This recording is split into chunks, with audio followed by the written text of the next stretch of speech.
संपर्क तथा असंपर्क बल। हम इस कार को हाथ से धकेल रहे हैं और इस दूसरी कार को चुंबक की मदद से हिला रहे हैं। क्या आपको इन दोनों प्रकार की गतियों में कोई फर्क नजर आता है?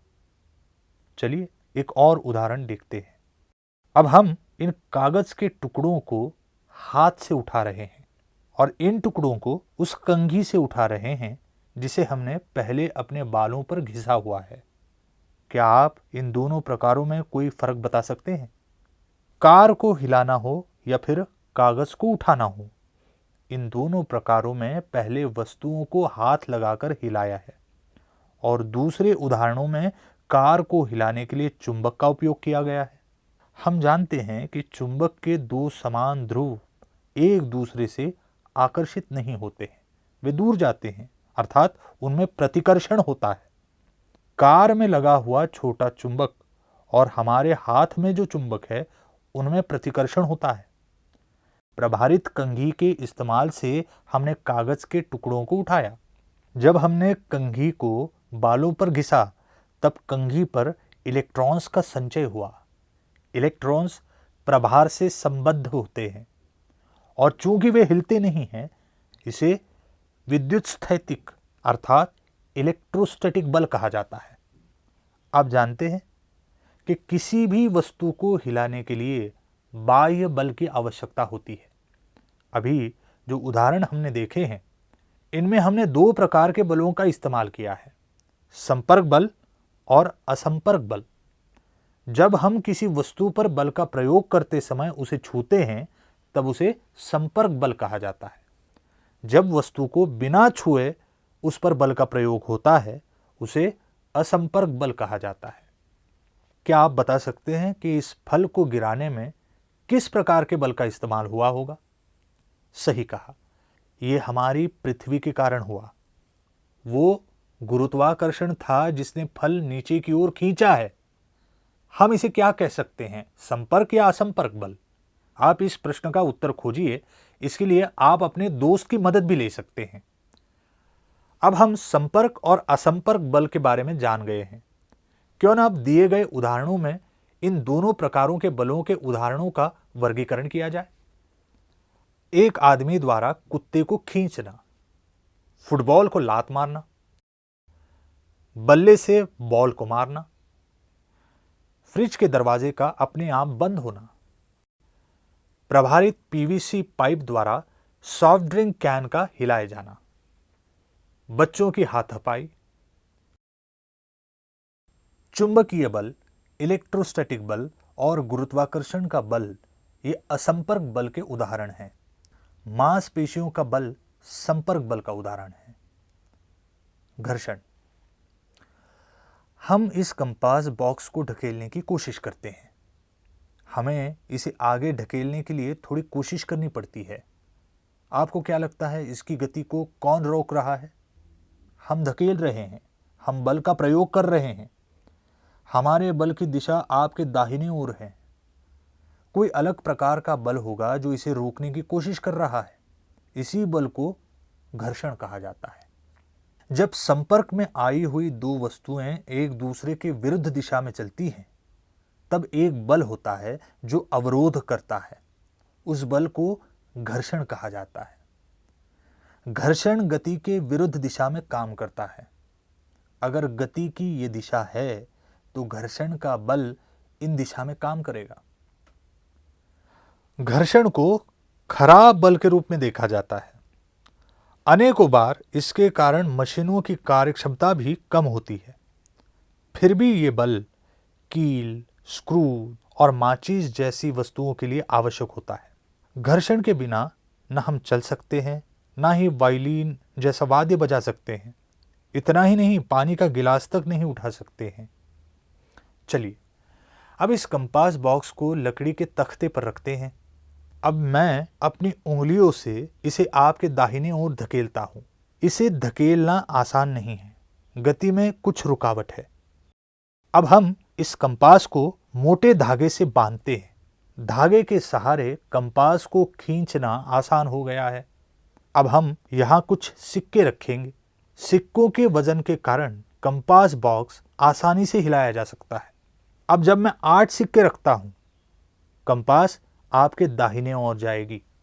हम कंपास बॉक्स और तख्ते के बीच में हो रहे घर्षण को किस प्रकार कम कर सकते हैं? थोड़ा सोचिए इसके बारे में। हम तख्त की सतह पर पाउडर छिड़कते हैं। अब हमें कंपास को हिलाने के लिए कितने सिक्कों की आवश्यकता होगी?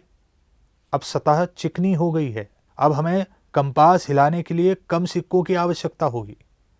अब हम 8 के स्थान पर 6 सिक्कों का ही इस्तेमाल करेंगे। चलिए, अब हम कंपास के स्थान पर एक प्लास्टिक का बक्सा इस्तेमाल करते हैं। क्या इस बक्से को हिलाने के लिए मुझे उतने ही सिक्कों की आवश्यकता होगी? चलिए कोशिश करके देखते हैं। घर्षण की मात्रा उस वस्तु की सतह किस पदार्थ से बनी है इस पर भी निर्भर करती है। घर्षण के कारण उष्णता भी निर्माण होती है। जब हम अपनी हथेलियों को एक दूसरे पर घिसते हैं, तब हमें उनमें थोड़ी सी गर्माहट महसूस होती है। हम हथेलियों को घिसने के बाद मक्खन को हाथ में लेंगे तो वो तुरंत पिघल जाता है। अब मैं अपने हाथों को इस प्रकार से एक दूसरे पर घिसता हूं। हमने ये वीडियो एक साधारण कैमरा द्वारा लिया है।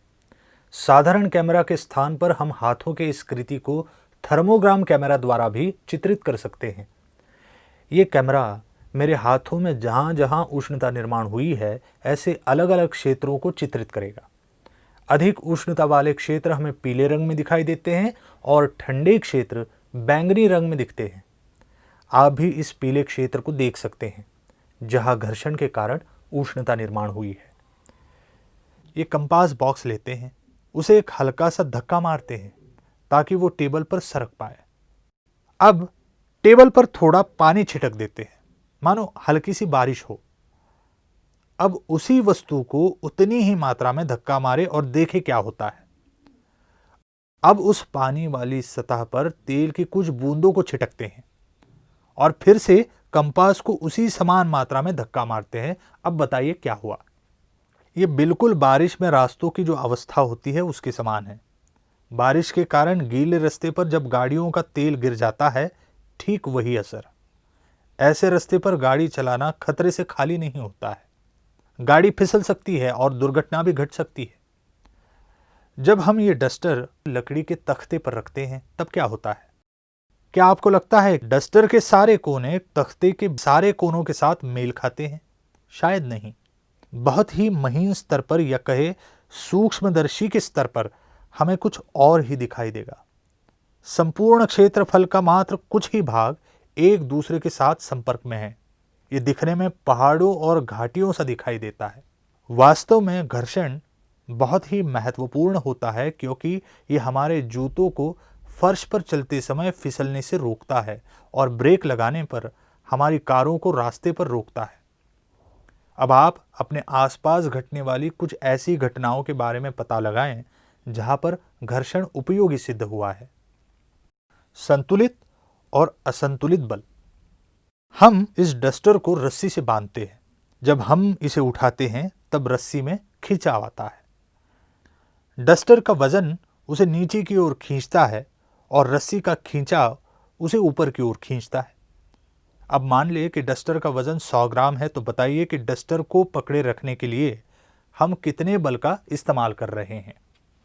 अगर डस्टर का वस्तुमान 100 ग्राम है तो उसका वजन लगभग 1 न्यूटन होगा, अर्थात वस्तुमान अर्थात m गुणा g गुरुत्वाकर्षण के कारण तैयार होने वाला त्वरण जो 9.8 प्रति वर्ग सेकंड है, 100 ग्राम अर्थात 0.1 किलोग्राम।